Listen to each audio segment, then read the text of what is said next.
Ini adalah tumbuh-tumbuhan yang tumbuh liar di lahan kita atau di tempat-tempat lain.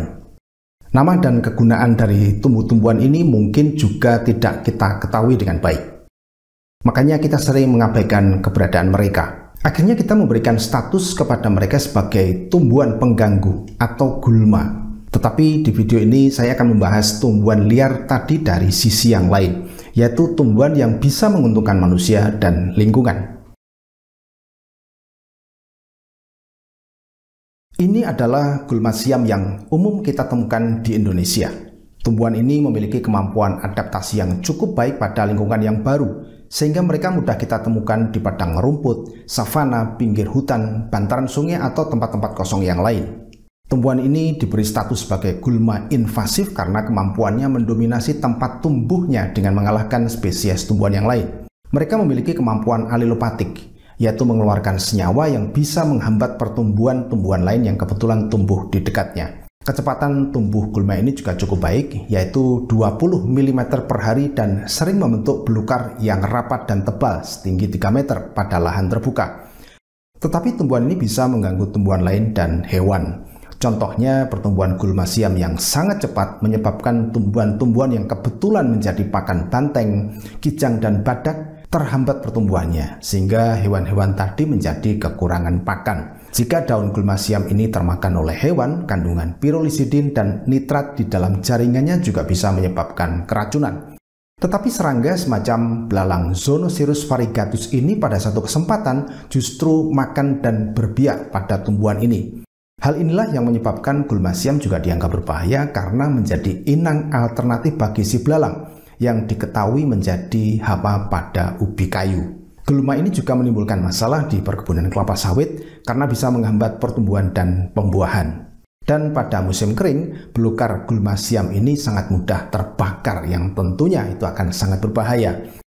Nah, sekarang mari kita lihat dari sisi baiknya. Kemampuan gulma siam tumbuh dan berkembang di lingkungan yang miskin hara justru menguntungkan lingkungan tersebut. Ketika gulma itu mulai tumbuh, maka hewan pemakan tumbuhan itu akan berdatangan makan pada daun atau bagian tumbuhan yang lain, disusul oleh bermacam-macam hewan pemangsa dan pengurai yang menghuni daerah perakarannya.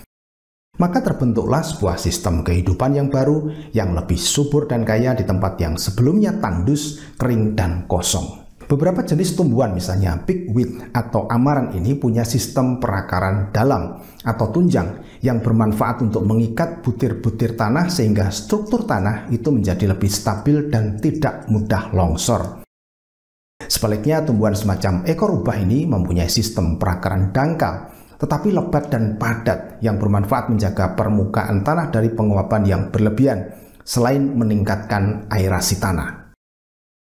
Tumbuhan liar juga bisa memperbaiki kesehatan tanah melalui bermacam-macam cara tergantung dari jenis tumbuhannya. Tumbuhan ronda tapak ini punya sistem perakaran tunggang yang bisa menembus tanah cukup dalam, yang mampu menyerap hara tanah, misalnya kalsium, dan membawanya ke permukaan tanah sehingga meningkatkan kesuburan tanah. Jamur mikorizа adalah satu kelompok jamur yang bersimbiosis dengan jenis tumbuhan tertentu.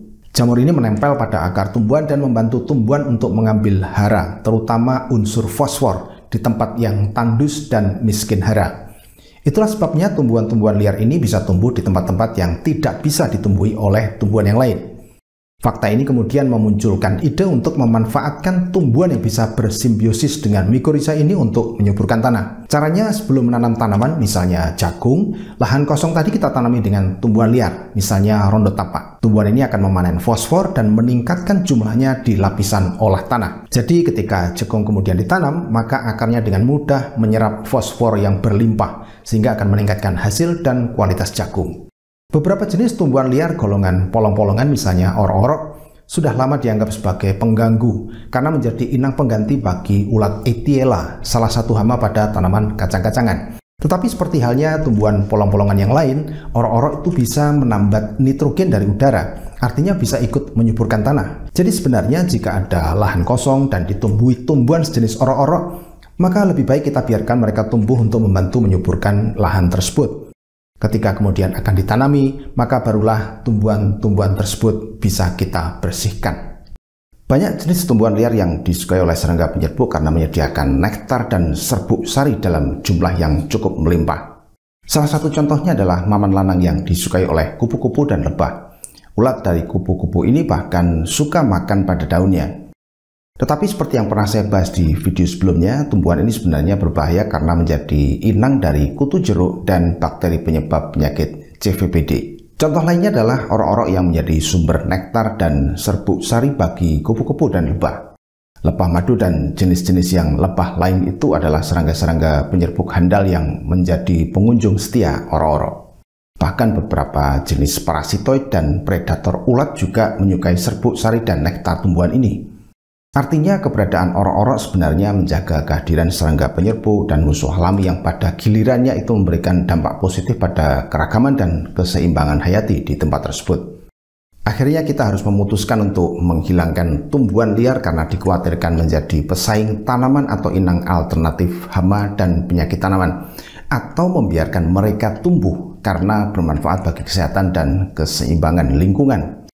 Untuk memutuskannya, kita harus mempertimbangkan beberapa hal. Hal yang pertama adalah, apakah tumbuhan tersebut itu menjadi pesaing berat dari tanaman yang kita tanam? Gulmasiam adalah salah satu jenis tumbuhan yang menghasilkan senyawa yang bersifat alelopatik yang menghambat pertumbuhan tanaman. Beberapa penelitian menunjukkan bahwa tumbuhan ini bisa menghambat perkecambahan dan perkembangan bibit beberapa jenis tanaman penting, misalnya padi, kacang tanah, dan beberapa jenis sayur-sayuran dan jenis-jenis tanaman penting yang lain. Tetapi penelitian lain membuktikan bahwa kompos daun gulmasiam itu justru bisa meningkatkan hasil panen tanaman. Salah satunya adalah kedelai. Jadi jika gulmasiam itu masih dalam kondisi hidup, sebaiknya segera dibongkar. Kemudian daunnya bisa kita manfaatkan sebagai bahan kompos yang bisa digunakan untuk menyuburkan tanah dan pestisida nabati yang cukup handal. Hal kedua adalah, apakah tumbuhan liar itu menjadi inang pengganti hama atau patogen penting tanaman? Contohnya adalah babandotan, yang dikenal sebagai tempat pembiakan begomovirus yang beberapa jenisnya itu menjadi patogen pada tanaman penting, seperti cabai dan tomat. Tetapi di sisi lain, ekstrak tumbuhan ini mengandung senyawa alelopatik, sehingga bisa digunakan sebagai herbisida nabati untuk mengendalikan gulma-gulma penting.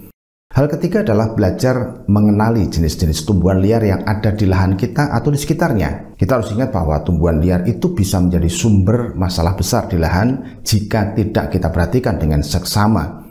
Tetapi pada kesempatan lain bisa kita manfaatkan untuk keuntungan kita. Misalnya menjadi bahan pestisida, kemudian herbisida, atau bahkan makanan dan obat. Akhirnya, semoga video ini bermanfaat. Terima kasih.